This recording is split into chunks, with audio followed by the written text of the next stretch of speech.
This channel does not promote any violent, harmful, or illegal activities. All content provided by this channel is meant for an educational purpose only.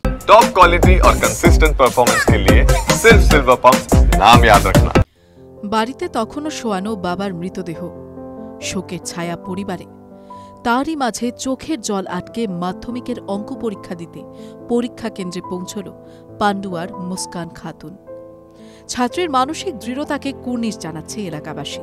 আর মুস্কান বলছে, তার বাবা চেয়েছিলেন সে পড়াশোনা করে নিজের পায়ে দাঁড়াক। সেই স্বপ্ন সে সত্যি করতে চায়। বাবা সবাইকে বলে বেড়াতো আমার মেয়ে পরীক্ষা দিচ্ছে, আমার মেয়ে ভালো নাম্বার পাবে, আমার মেয়ে টিউশন যায়, ভালো পড়াশোনা করে। পান্ডুয়ার হরালদাসপুর গ্রাম পঞ্চায়েতের তারাজল গ্রামের বাসিন্দা আব্দুল কায়েম গতকাল হৃদরোগে আক্রান্ত হয়ে মারা যান। পূর্ব বর্ধমানের একটি হাসপাতালে ভর্তি ছিলেন। তার মেয়ে মুস্কান খাতুন জীবনের প্রথম বড় পরীক্ষা দিচ্ছে এবার। পান্ডুয়ার হাতনি উচ্চ বিদ্যালয়ের ছাত্রী মুস্কান, তার পরীক্ষা কেন্দ্র বইচি বাটিকা উচ্চ বিদ্যালয়। শনিবার মুস্কান যখন পরীক্ষা দিতে বেরোচ্ছে তখনও তার বাবার মৃতদেহ বাড়িতে শোয়ানো রয়েছে। সে যখন পরীক্ষা দিচ্ছে তখন তার বাবার শেষকৃত্য সম্পন্ন হচ্ছে। আমার বাবার হার্ট ব্লক করেছিল, ভর্তি ছিল, পরশুদিন রাতে বাড়াবাড়ি হয়ে গেছিল, ভর্তি করেছিল, দিয়ে কালকে একটা ইঞ্জেকশন দিয়েছিল, ইঞ্জেকশনটা দেওয়ার পর হার্ট অ্যাটাক করে মারা গেছে। কবে মারা গেছে? কালকে 2টোর সময় মারা গেছে, আজকে 11টার সময় মাটি হবে। মানে বাবার মৃতদেহ বাড়িতে রেখেই পরীক্ষা দিতে এলে? হ্যাঁ, মানে আমি স্কুলে থাকবো তখনই মাটি হয়ে যাবে।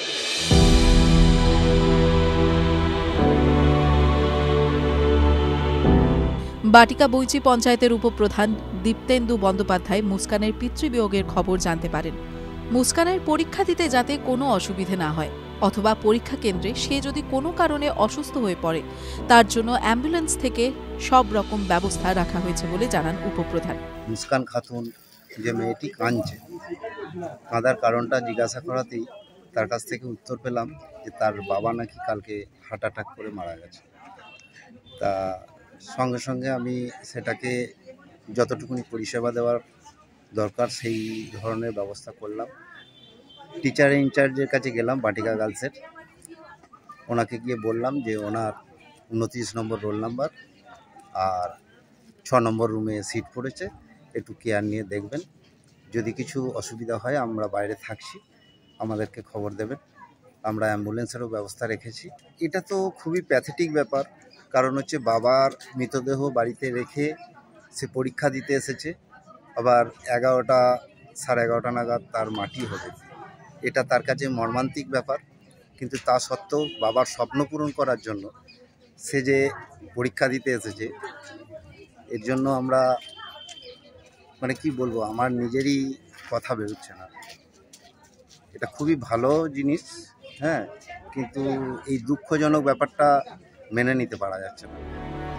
জীবনের প্রথম বড় পরীক্ষা, আর সেই পরীক্ষার মধ্যেই বাবার না থাকা। এরপর হয়তো অনেক অসুবিধার সম্মুখীন হতে হবে, তবে আপাতত পরীক্ষাতেই মন দিতে চায় মুস্কান।